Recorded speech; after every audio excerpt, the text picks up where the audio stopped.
Everyone, आप सभी दोस्तों का स्वागत है। इस वीडियो में हम लोग देखने वाले हैं बीसीसीएल को।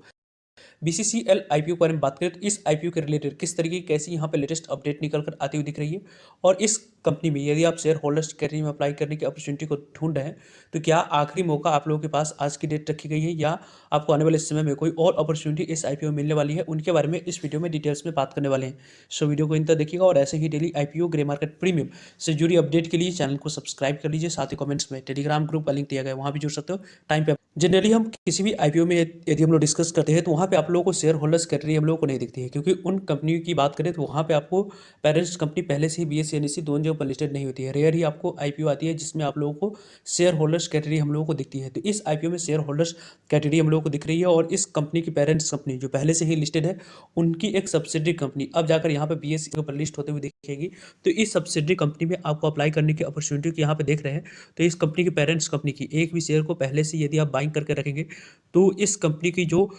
आरएचपी फाइल करी जाएगी, तो आरएचपी जिस दिन यानी कि आपको फ्राइडे को आरएचपी फाइल करी जाएगी, तो कल तक यदि आपको इस कंपनी के पेरेंट्स कंपनी की एक भी शेयर को आपने बाइंग किया था तो यहाँ पे आपको आरएचपी जो फाइल करी जाएगी उस डेट तक आपके डिमेट अकाउंट में शेयर हो जानी चाहिए। तो यहाँ पे आज आपके डिमेट अकाउंट में शेयर को क्रेडिट कर दिए जाएंगे, और आज यदि आप यहाँ पे बाइंग करते हैं तो आपको फ्राइडे को यहाँ पे शेयर बाइंग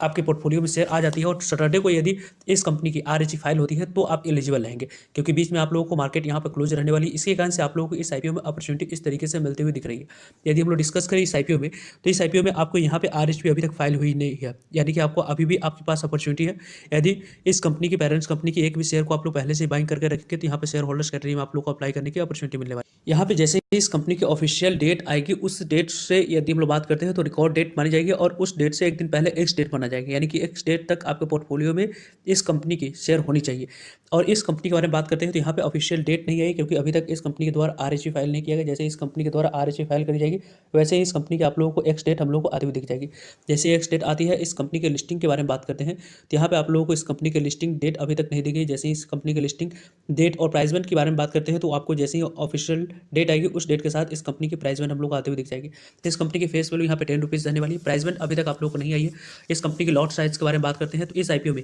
आपको आने वाले समय में जैसे ही प्राइस बैंड आएगी उसके अकॉर्डिंग कितने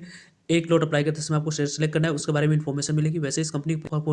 सेल है, जो भी पैसा कंपनी मार्केट से रेज कर रही है वो कंपनी के पास न जाकर कंपनी के प्रमोटर्स और एग्जिस्टिंग शेयर होल्डर्स कैटेगरी पास जाते हुए देखेगी। बीएसई एनएसई दोनों जगह पर कंपनी की लिस्टिंग होने वाली है। रही बात इस कंपनी के टोटल इशू साइज के बारे में बात करने की, तो यहाँ पर टोटल इशू साइज में आप देख सकते हैं कि इस कंपनी की 50% शेयर क्यूआईबी को एलोकेट किया जाएगा, 35% शेयर रिटेलर्स को, 15% शेयर एनआई कैटेगरी को। इन्हीं सभी में से आप लोगों को कुछ परसेंटेज आपको कट करके 5% या 10% तक की शेयर होल्डर्स कैटेगरी के लिए रिजर्व रखी जाएगी। यानी कि शेयर होल्डर्स कैटेगरी के लिए जो पोर्शन रिजर्व रखा जाएगा उसमें आप लोगों को अलॉटमेंट मिलने की चांस इसलिए ज़्यादा रहती है, और यहाँ पे आपकी अलॉटमेंट मिलने की चांस पहले से इसलिए ज़्यादा बन जाएगी क्योंकि शेयर होल्डर्स कैटेगरी में एक तो आपको अप्लाई करने की अपॉर्चुनिटी मिलेगी, दूसरी यहाँ पे आपको किस तरीके से कैसी अपॉर्चुनिटी मिलने वाली, दूसरी यहाँ पे अपॉर्चुनिटी मिलेगी कि आपको इस आईपीओ में जिस तरीके से रिटेलर्स स्मॉल एनआई और रिटेलर्स में आपको अप्लाई करने की अपॉर्चुनिटी मिलती है उसमें आप लोगों को अप्लाई करने की अपॉर्चुनिटी मिल जाएगी। दो कैटेगरी में आपको अप्लाई करने की अपॉर्चुनिटी मिलेगी। यदि आपके पास फंड्स है तो यहाँ पे आप लोगों को शेयर होल्डर्स कैटेगरी में अप्लाई करने की अपॉर्चुनिटी यहाँ पे तलाश करनी चाहिए स्टडी के अकॉर्डिंग। और इस कंपनी के जो